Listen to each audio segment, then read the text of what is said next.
Hello, it is 4:44 in the afternoon out here in the Detroit area, and I just suddenly felt the pull to do a weird way collective tarot read.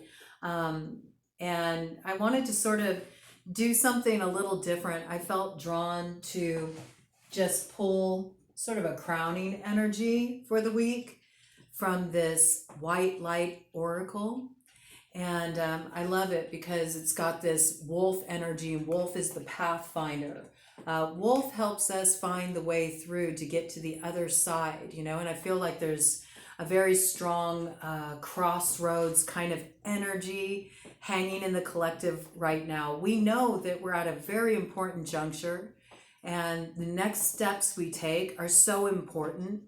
And the first step is always the most important step when we're looking at any kind of traversing into a new chapter in life. And so we're really looking at this energy of being very mindful of what those first steps look like, but mainly the first one, because the first one is what sets the tone for how the path unfolds before you. And it was 1:22 on the clock when I said that. So this is all about understanding that this is a moment of fate. Experiences come to us in our lives that lead us to these important junctures, these crossroads.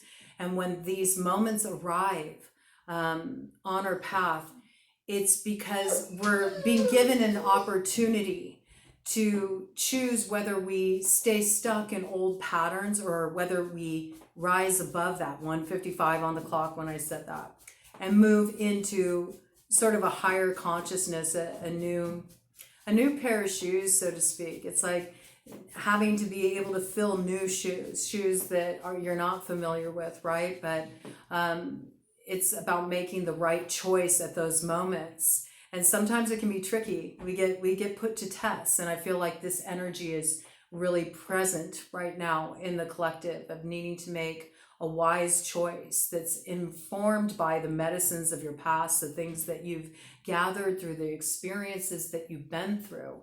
But it's also about having the ability to not have an attachment to that either. Just extracting the medicine, but not getting stuck in the story of how things have been in the past, and rising above this and opening the mind, opening the consciousness to new directions and this energy of transformation. And so I pulled ahead of time a card on the overarching energy frequency for the collective this week that are on the WYRD way. And when I speak of the WYRD way, I just mean those of you who are on unconventional paths that connect you with your spirituality. And even if you have a traditional spiritual path, or what is viewed as traditional in Western culture, even if you're on a Christian path, this is a space where I want all people to be able to drop in and explore. And if you're, curious about what we're talking about over here, those of us on the WYRD way, this is a safe place for you to drop in and just kind of learn what we're talking about over here. Okay. And no obligation to take it on as your own, path.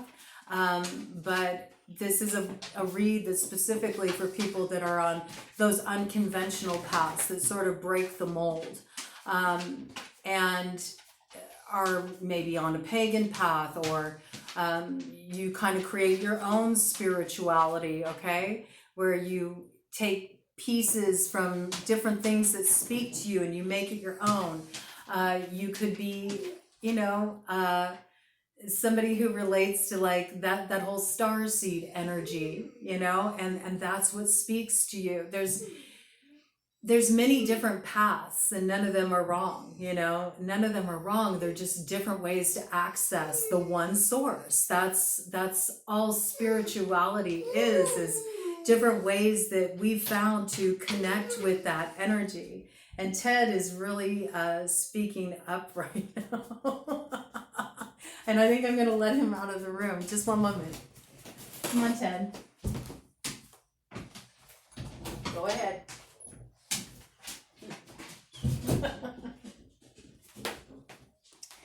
So I had to let Ted out because he wanted to go say hi.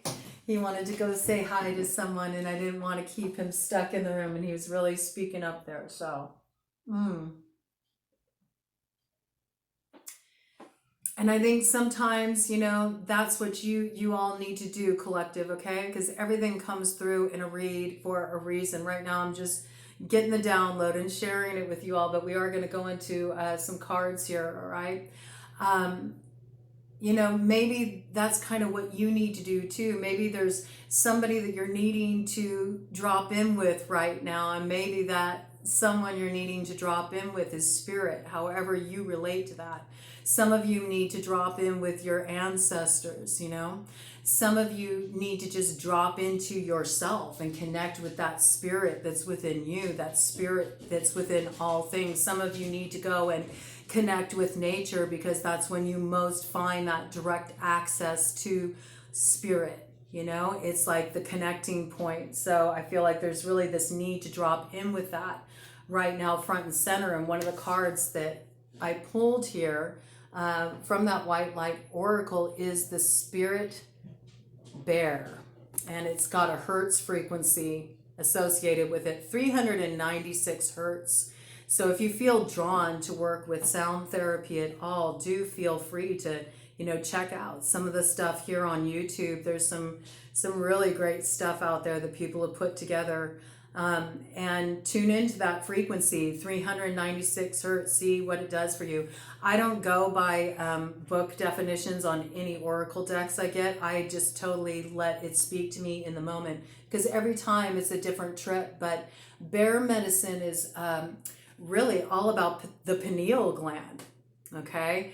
Bear medicine is about really tapping into the pineal gland, that place that's, normally hibernating in our consciousness, and sort of like bringing it back to life again, opening it up again.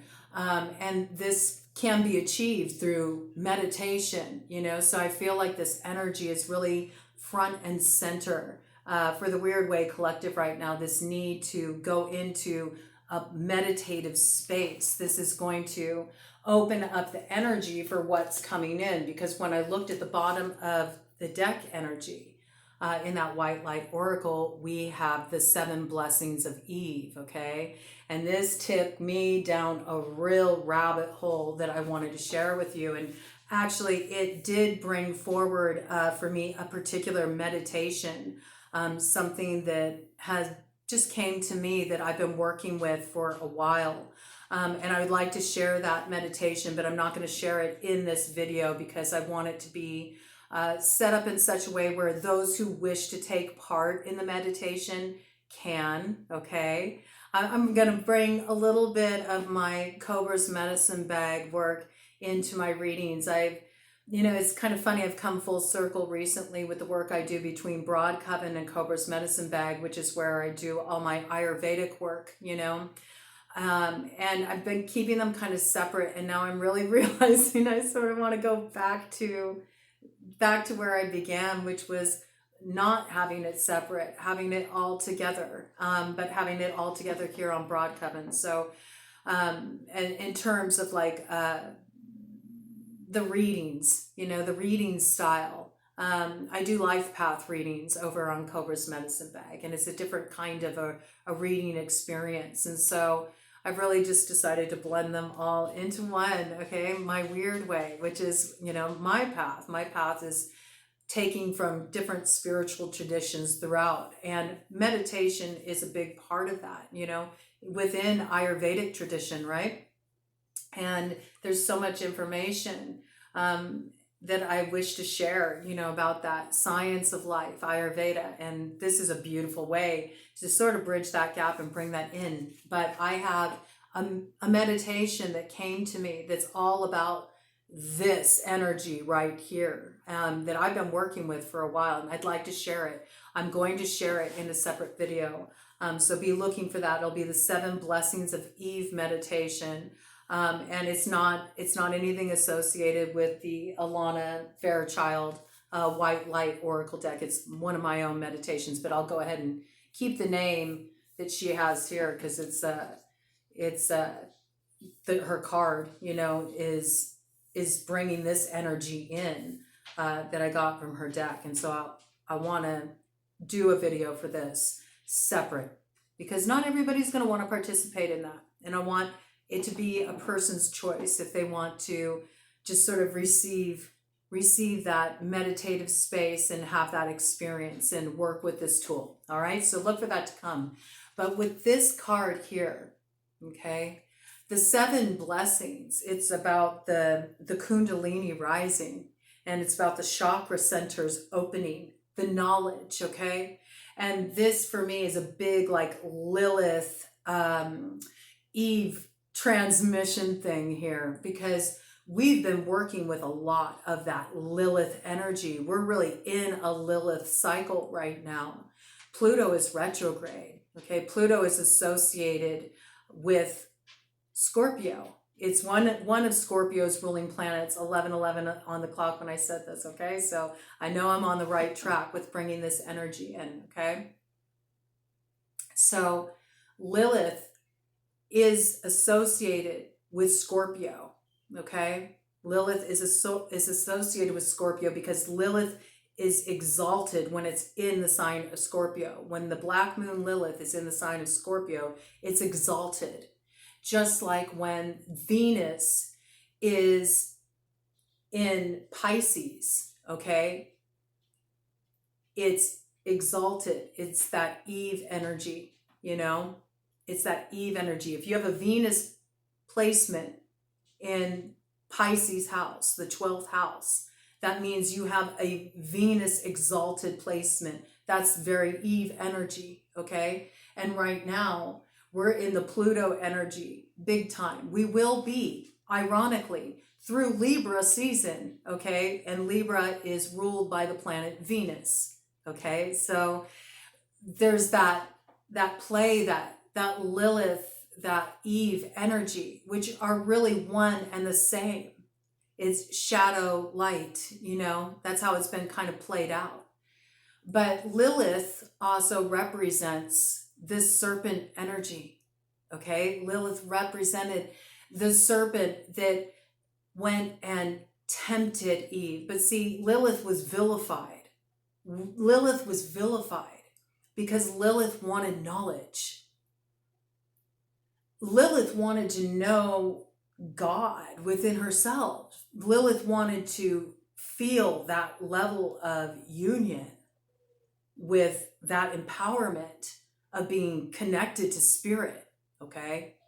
So Lilith used to go and sit by the river where there was a pomegranate tree, which is actually the fruit of the tree of knowledge. Modern thought has made it, the apple. But if you do research into actual origins of the story of Eve, and Lilith and this whole, temptation, okay, that came through the snake, which snake medicine is about transformation. It also represents Kundalini energy. I'll get into that in a second here. But if you do the research and you look back into the story, what you learn is that it's a pomegranate. And pomegranates represent that journey, the journey into the underworld, right? We see this cross-culturally in different traditions. Persephone, she eats the pomegranate seeds to go down to see Hades. And she transmutes her shadows. She integrates them, she alchemizes them. That doesn't mean she loses her shadows. It means she's aware of the shadow within herself. She chooses to act consciously. She chooses to come from the light. And when she's ready to do that integration, she rises, right? She rises in the spring, she comes back to life, she resurfaces. And she makes the journey over and over and over again, as do we, over and over and over again. We are both shadow and light. Our free will comes in what we choose to act from. We always have that free will. It's to learn different lessons. But the snake represents transformation, knowledge, Kundalini energy. Okay? So it's said that Lilith took on the form. If you look in goddess mythos, Lilith took on the form of the snake because Lilith had been gorging herself on these pomegranates by the side of the river and had, you know, become self-informed, took in the knowledge. Lilith was like, no, I want to know. I want to know. I don't want to just blindly follow. I want to know. I want to know it within myself. And so understanding this, Lilith was like, hey, Eve, you know, check this shit out. Check this shit out, Eve. Wake the fuck up, Eve. It's all in you. 15:55 on the clock when I said this. It's all in you, Eve. And that's why Eve took a bite. That's when Eve awakened the sleeping serpent within herself. And the sleeping serpent is the Kundalini. It's the activation of that higher knowledge. It's the cosmic egg. When it rises, it's the cosmic egg. You see this triangle here? This yantra here in this egg? Okay? This is about fertilization of the egg. It almost, even the serpent's head almost looks sperm-like, right? So it rises. The sleeping serpent energy, that's what it's called, the Ida and Pingala, okay? In Ayurveda, it rises from the root chakra, it rises up the Sushumna, okay? It rises up through all the chakra centers, 7 of them. 7 blessings of Eve. As the Kundalini rises, it opens the chakra centers, okay?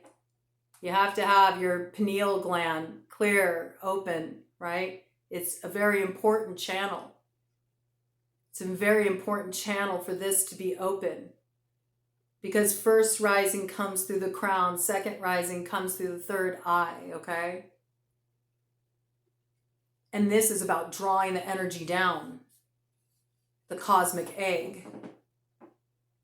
What does the cosmic egg bring? It births new life. It births new knowledge. It births new awareness. It births the creativity of that Eve energy, that what some refer to as divine feminine energy, but it's that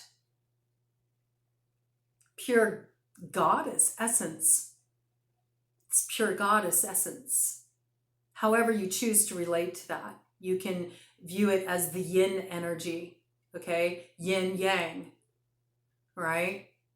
There's not balance until they come together, all right? So this is what many of you are going through right now, this week, is you're rising up. You're rising up from that descent. You've been in that place of descent. You did the deep dive down. You went down the rabbit hole and you got your medicine. You've done your integration. And now you're bringing that energy up. You're rising up that energy of the wisdom you gained through those tests that you went through the healing work you've done. And you're bringing it up. You're bringing the energy up through the chakra channels, through the awakening of your Kundalini, the sleeping serpent. You're partaking of the knowledge. All right, 19:11 on the clock when I said that. Start of a new cycle. Blessed alignment. Alignment as above, so below. It's all about that energy. And snakes are about transformation, transmutation. It's about the journey of imbibing a little bit of the poison to alchemize, transmute it into that which is the cure. It's kind of funny because I just heard, The Cure, A Forest in my head. So you know what? Listen to that song. Listen to that song. Listen to the lyrics. It's sort of like the journey that the collective has been on. And this is the way through, okay? Because the wolf totem is all about the pathfinder, how to find the way through, how to find the way through that crossroads, right? How to transmute the energy. So you choose to step into, you know, the higher version of yourself. Because it's just one version. There will be many versions. There's always revisioning. This happens. And I feel like pulling just a few cards on this one. It's like more of a channeled message that came in, but I felt pulled to share it, so I wanted to share it. And I'm really enjoying how I've switched it up, and then I'm not getting stuck into any set readings aside from my wild card reads, because I love those. So do be on the lookout. I'll be posting more of those this week. I'm just really vibing with that. So I'm going to go where I'm feeling that inspiration. But yeah, I just want to keep flowing with it. I've really been enjoying it. And I've noticed as I've moved into that sort of direction, as opposed to like, I have to have certain reads I do on certain days, I'm feeling just so much more free flow. And I feel like that's kind of what's coming in for you all, you know, is letting the energy flow.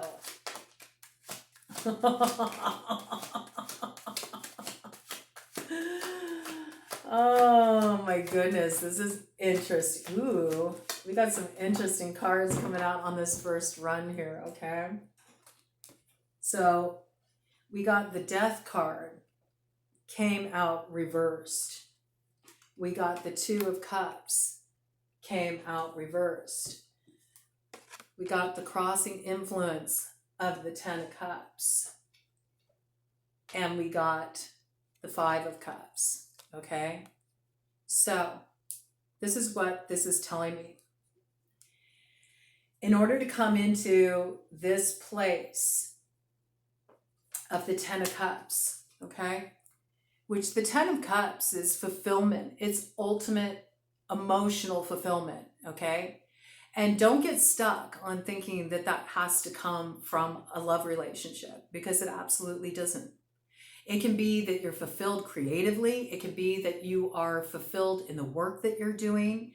It can be that you go through this amazing journey of healing and you come to that place of integration. You come back home to your heart and you just feel this deep sense of happiness and fulfillment. And it's lasting. It's got roots, you know, it's got roots, and it's got that as above, so below energy, right? I'm really picking up Kundalini messages this week for the Weird Way Collective, all right? I think you all are transmuting a lot of energy, and you're having an awakening. You're having, some of you are having just a big epiphany, and it's like a directional reroute on your path where suddenly you're in alignment and you know exactly the next step you need to take. It is so crystal clear after months and months and months and months of feeling paralyzed and not knowing what to do. I think some of you have felt an ending in a situation where you felt very, very connected at one point, and it's heart-centered, okay? Yeah, it could be a love relationship with the Two of Cups. That's typical, okay? But it can also be just the ending of something that was really dear to your heart, you know? I just got like a creative project coming to a close that you didn't realize how much it was nourishing you and how much it was really feeding your soul, pouring your energy into this thing and working with these people, you know, to bring something together. You know, this could even be like, you know, putting on an art show, doing some kind of collaboration, you know, with a group of people to put on an art show, or put on an event where creativity was highlighted. And then it's, you did it, you did the thing, and you had the wonderful experience, and now it's like, okay, this is done. And sort of feeling like, oh, man, that was really feeding me. but it's there to inform you of something. You know what I'm saying? Whatever came to an end, you know, sort of like with this death in reverse, this is considering reviving it. But I think that you're missing the point is what's really coming through here. Okay? You're looking back at sort of what has come to a close. You're feeling disappointment around that. But you got a guide here saying, hey, there's a gift I want to give you. There's a pearl to be gleaned from what has come to an end. And when I'm seeing this pearl, I'm really getting like the world is your oyster. Like there's something that's meant to come from this ending. It brings a new beginning. Look at, there's 2 of Cups upright here. Okay. All right. So one ends, but new comes in on this bat energy. Right? These bats are bringing in these 2 of Cups. Bat medicine is all about rebirth. All right. Rebirth. Woo. And the death card fell on the ground, you know, it's like, you got to get to the other side of that. You got to transmute the energy. And I feel like a big part of this transmutation really involves allowing this space to work with your meditation. Like these tools are really coming forward, these spiritual tools, meditation, working with your chakra centers. You know, I'll post this meditation. I'll create a video for this meditation. I'll post it for those of you who would like to work with it. Okay. I'll create that for you all. So you can experience it, but your energy is opening, and what it's opening for is pineal gland, to awaken your vision, because you're going to get a download. You know, there's a dream that's being awakened in you. It's a dream that you've had for a long time. I see this, okay? With this Knight of Pentacles energy, you've waited a long time. You've done a lot of work and a lot of investment.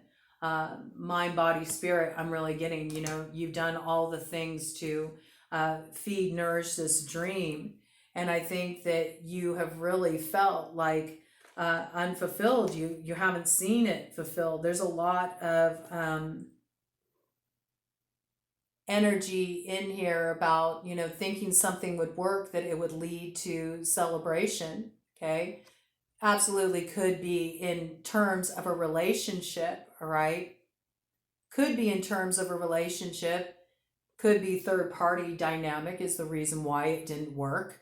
All right. And with a third party dynamic, that just means in some way the energy was divided. It was distracted. It wasn't fully invested. Everybody involved in the situation were not all on the same page. There was some kind of divisory element that kept things from coming together. But it absolutely can apply to a creative project. You know, it absolutely can apply in the same way. You know, but I think that you're missing something. It's like by this thing cutting off 28 on the clock, when I said that, double tens, it brings on your rebirth. And your rebirth leads you to your wish fulfillment with the 9 of Cups here. And it opens you to the new way. With the Fool, the new cycle begins, the Fool's journey, right? We always come back to that 0 point. It's the full circle. It's the completion. Okay. And it brings the 10 of Cups. It brings fulfillment, but it requires the necessity to choose to rise up out of the shadow, to choose to come from that place of higher consciousness, to make the choice of listening more. All right. Look at that. The World card. There's that pearl, right? The world is your oyster. It brings a successful completion of a cycle. It brings that alchemy, right? It brings that as above, so below. And many of you are going to be experiencing, you know, this stirring, this awakening of energy. For those of you who've been feeling it and maybe have been feeling kind of activated by it, and we are building up to a full moon. I'll be doing full moon read for all signs too. That's coming up as well. meditate. Don't resist the download, even with the intensity of it. Like let it funnel through you through meditation. Meditation can really root it, bring that ether energy of these downloads down and root it, just like that tree in that 10 of Cups, right?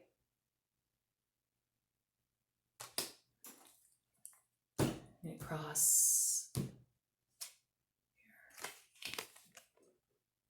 You gotta cut off what sabotages you, though. You gotta cut off what works against you. You gotta cut off what keeps you acting out of your lower nature. You gotta cut off those things you've discovered in this Pluto retrograde cycle. And then you experience that rising.